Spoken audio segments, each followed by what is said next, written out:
नमस्कार। आइए बात करते हैं धनु लग्न की कुंडली में कौन सा ग्रह सबसे शुभ एवं परम राजयोग कारक होता है। जैसा कि आप सभी लोग जानते हैं, प्रत्येक कुंडली में कुल 9 ग्रह होते हैं और 9 ग्रहों का हमारे जीवन पर कुछ न कुछ असर अवश्य पड़ता है। कुछ ग्रह हमें अच्छे प्रभाव देते हैं तो कुछ ग्रह हमें बुरे प्रभाव भी देते हैं। लेकिन इन 9 ग्रहों में कोई एक ग्रह ऐसा होता है जो हमारी पूरी कुंडली को नियंत्रित करने की और हमारे जीवन को अपने हिसाब से चलाने की क्षमता रखता है। कोई एक ग्रह ऐसा होता है जो प्रबल राजयोग कारक होता है। तो अगर हम बात धनु लग्न की करें तो उसमें प्रबल राजयोग कारक सबसे शुभ ग्रह है सूर्य।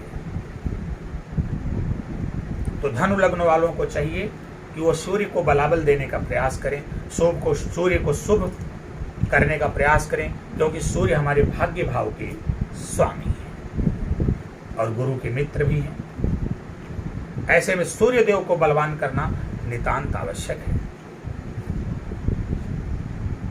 अगर सूर्य देव अच्छी स्थिति में है, केंद्र के भाव में है, त्रिकोण में है, छठें, 8वें, 12वें भाव को छोड़ करके किसी भी भाव में है, तो आप उनके रत्न माणिक्य को किसी ज्योतिषी से सलाह लेकर के अवश्य धारण करें और अपने जीवन को चरमोत्कर्ष की ओर लेकर जाएं। प्रिय मित्रों, यदि सूर्य की स्थिति ठीक नहीं है, बुरे भावों में है, नीच के हैं, तो ऐसी स्थिति में आप उनका जप करें, उनका दान करें, आदित्य हृदय स्तोत्र का पाठ करें, अपने पिता और पिता समान व्यक्तियों का सम्मान करें, पिता समान व्यक्तियों का सम्मान करें। सूर्य आदित्य हृदय स्तोत्र का पाठ करें। ओम घृण सूर्याय नमः एक माला प्रतिदिन जाप करें। सूर्य भगवान को पंचामृत से स्नान कराएं, उन अर्घ्य दें।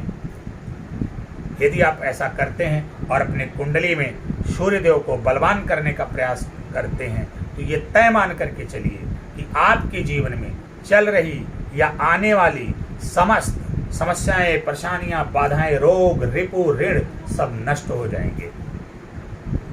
आपको नौकरी नहीं लग रही है या प्रमोशन रुका हुआ है तो आपको नौकरी भी लगेगी, आपका प्रमोशन भी होगा। आपका व्यापार ठप है, बिजनेस नहीं चल पा रहा है, सरकार से सहयोग नहीं मिल पा रहा है, उच्चाधिकारियों का सपोर्ट नहीं मिल पा रहा है, पिता से मदद नहीं मिल पा रही है, तो जैसे ही आपकी कुंडली में सूर्यदेव मजबूत होंगे, सूर्यदेव ग्रहों के राजा होते हैं, तो सूर्यदेव को अगर आप मजबूत करते हैं तो ये तय मान करके चलिए कि आपका जीवन चमत्कारिक रूप से आगे बढ़ जाएगा। आशा करते हैं कि आप अपनी कुंडली में सूर्यदेव को बलवान करने का प्रयास अवश्य करेंगे। नमस्कार।